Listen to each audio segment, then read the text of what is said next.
Good afternoon, and welcome to the 2018 Central Nebraska Public Power and Irrigation District Cybersecurity Training. This will be a brief survey of the threat landscape and how it affects you as a user. Let's dive right in. Our first topic is removable media. Now, this is any sort of media that can be inserted into, attached to, plugged into one of your devices. So we're talking a USB or flash drive, or as I've been reminded lately, a floppy disk. Now, a general rule for these items: no touchy. If you're unsure or you don't know exactly what the source is or that the item is clean, be very careful. This is a very direct route of compromise to digital systems.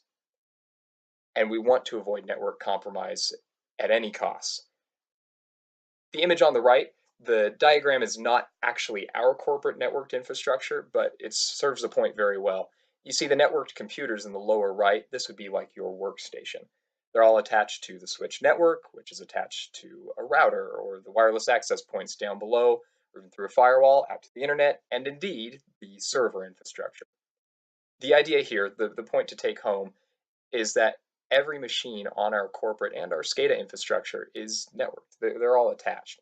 So compromising one could potentially compromise the whole network. And what about phishing? This is something that everyone runs into these days. The idea is an attacker is going after your secure information.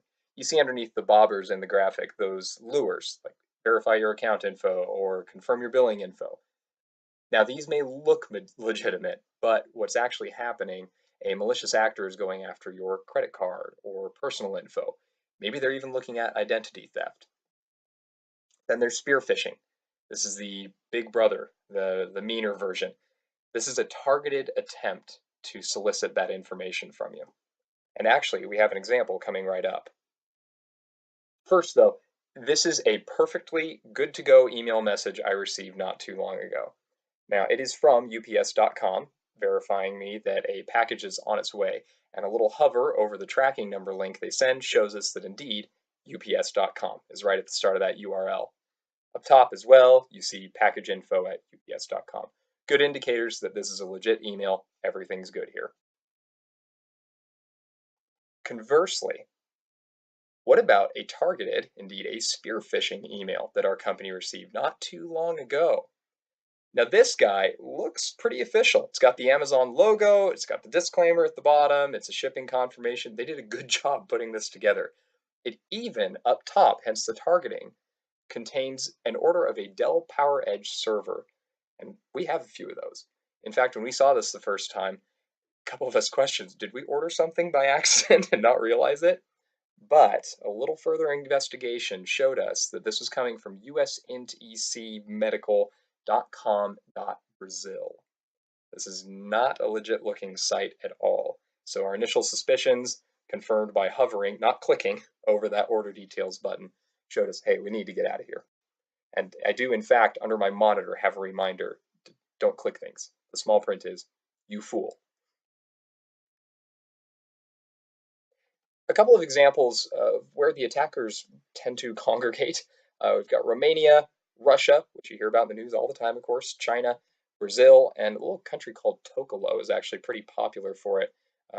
Popular vacation spot for hackers, maybe. Now, I like to use the link that showed up as an illustration. This is by a company called FireEye. They work with some of the big Department of Homeland Security or private cybersecurity companies to ward against these cyber threats. And what you're looking at is a live, and I'm using air quotes, map of the attacks that we can detect publicly. If you look in the top right hand corner, under attacks today, is up to 428 some thousand attacks, and this is about 2 p.m. in the afternoon here, just today, to give you an idea of the scope of this. And again, these are only the ones that we can see in a very pretty graphic format. There are little attacks happening constantly out there. Okay, what about attachments? Say you trust your source, or maybe you mostly trust your source, and you get a nice Word doc from them in an email. Know the source, know whether or not you can trust them, and then ask yourself, because Word or Excel, Microsoft Office will ask you, do you want to enable content? Do you want to enable macros, which are a very common way to run executable code on a Microsoft Office document. Great example is the 1K or 1 kilobyte Word document. No matter how we looked at it, it was a 1 kilobyte document. But when you actually ran it, there was a fully fledged malicious program in it. Quarantine. Call us if you're unsure. How about browsing the web? Watch out for redirections. That's heading to another site via a link or an image. Sometimes this can even happen if you hover over a link, not even clicked it. And ransomware, which can pop up all over nowadays. Now, this is a pretty convincing looking little dialog box.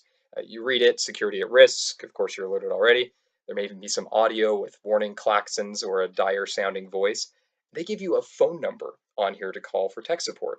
They even give you an OK button, both of which you should not touch with a 10-foot pole. And so many of you, so many times have bumped up against something like this and done perfectly. Talked to the IT department, didn't touch the machine, and we were able to, whatever needed to happen, close out the browser most likely. So thank you, thank you, thank you. Please remain vigilant, and you guys have been great so far. Final note on browsing, make sure it's the correct download button that you're touching. If you're out there looking for some third-party software, whatever it may be, and you're looking, okay, there's a lot of buttons on this screen. First of all, please make sure the site is reputable. And then second, just make sure you're clicking the right button.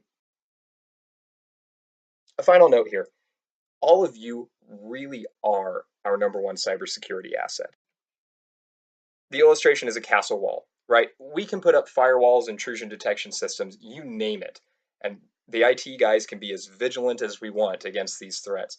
Ultimately, though, anyone can bring down that wall from the inside and let in the attackers. So, these people, we'll archer up there too, the users, you guys, are really, really what helps us out in this area.